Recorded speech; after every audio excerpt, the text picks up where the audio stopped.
ვიტყოთ რომ მომავალ თაობას დაუწეროთ ჩვენი სურვილები, რატომ დგავართ აქ ამდენი ხანი.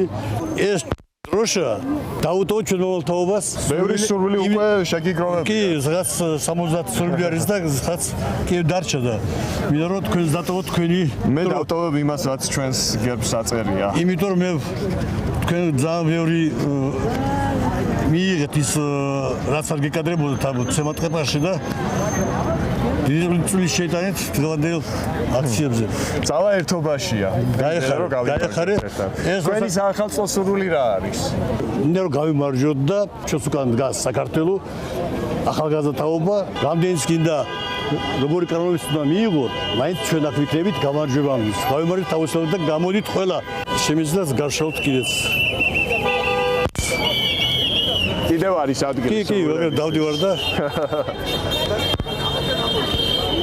ბოლოს მაინც ჩვენ გავიმარჯვეთ. ეს დოროთესია პირველი. ძალიან საინტერესო და გამოწვევებით სავსე წელი იყო. პირველ რიგში რაც დავამახსოვრდა ეს იყო ეს სიმყარე და ბრძოლის უნარიანობა ამ პროტესტის. ეს ხალხი, რასაც ვხედავ, რომ ეს ხალხი არაპირებს დანებებას მზარდი რეპრესიების მიუხედავად. ყოველ ახალ შეზღუდვასთან ერთად პროტესტს აქვს იმის ძალა, რომ ადაპტირდეს და განაგრძოს ბრძოლა და ეს ჩემთვის იმედის მომცემი და სასიხარულოა, იმიტომ რომ ფაქტია, რომ კრიზისი არის ქვეყანაში და ეს კრიზისი რაღაც მეტასტაზებით ვრცელდება ფაქტობრივად ყველა სფეროზე, რასაც კი შეიძლება შეეხოს. გამოიკვეთა კიდე ამ 1 წლის და მეტის განმავლობაში, რომ არ მოგვარდება უბრალოდ ეს კრიზისი ამ რეჟიმის შეცვლის გარეშე, ცვლილებების გარეშე. დღე ხართ აქ და არიგებთ შოკოლადებს. ზაფხულში შოკოლადები ჯიბაში დნებოდა ხოლმე და იმიტომ სხვანაირი კამფეტი მომქონდა. მინდა ერთი რჩევა მიცე ამ ხელისუფლებას, რომ როგორც შოკოლადია ტკბილი, ისე წავიდნენ. და ნუ დაღვრიან სისხლს, ეს მაქვს ერთადერთი ამათვის ხოვნა, მაგრამ არ ესმით. ეს თქვენ მადლობა. დანიშნო ნორმალური ხალხთან ერთად არჩევნები, ახალი არჩევნები და რაღაცა გამოსავალი იპოვონ რა, რაღაც გამოსავალი. ახლა ტროტუარზე დგომა რო აგვიკრძალეს. ხის ტოტზე ჯდომა შეიძლება?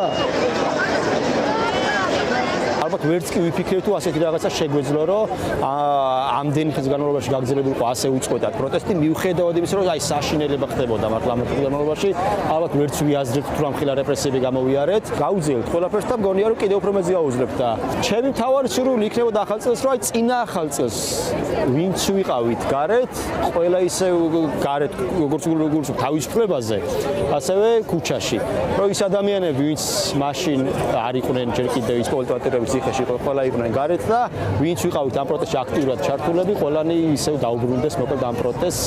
ეს იქნება ჩემი სურვილი და დარწმუნებული რომ ამ შემთხვევაში გაცილებით ნაკლები დრო დაგჭირდება ვიდრე მარტო იმ ხალხს ვინც ახლა გავართ რუსთაველს. ბევრი რაღაცა ვისწავლეთ, ბევრი რაღაცა ვიგრძენით და ამ გრძნობებმა ძალიან გაგვაძლიერა. მეტად უფრო გავიზარდეთ, ესე ვფიქრობ რა. რაც არ გკლავს გაძლიერებს, რაც ამ პრინციპით, ხო? რაც არ გკლავს გაძლიერებს ნამდვილად. მე ძალიან იმედიანად ვარ და ყველა აქ ყოფი პატიმრებთან ერთად და ვფიქრობ, რომ ბოლოს თვითონ დაკარგავენ იმედს.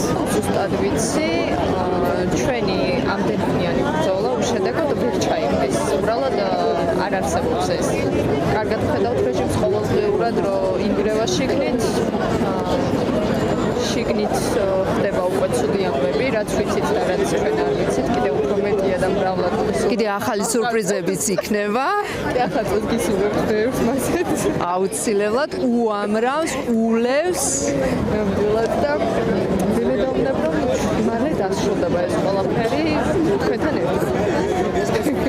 ალბათ სინდისის პატიმრები გვიყურებენ და რა იქნება თქვენი მთავარი მოწოდება მათთვის? ჩვენი მოწოდება მათთვის იქნება ის, რომ ისინი ძალიან გვაძლიერებენ. ჩვენ აქ ვიბრძვით, ისინი იქ იბრძვიან, ნამდვილად იბრძვიან ისინიც იქ. მეც მოგიწოდებთ, რომ იყოთ ძლიერად, ნედ, იმიტომ რომ ჩვენ ყოველდღე აქ ვართ თქვენს გამო და სანამ არ გავიმარჯვებთ, არ გავჩერდებით. ბრძოლა ბოლომდე. გამოვიდნენ ამ ძალა ერთობაში.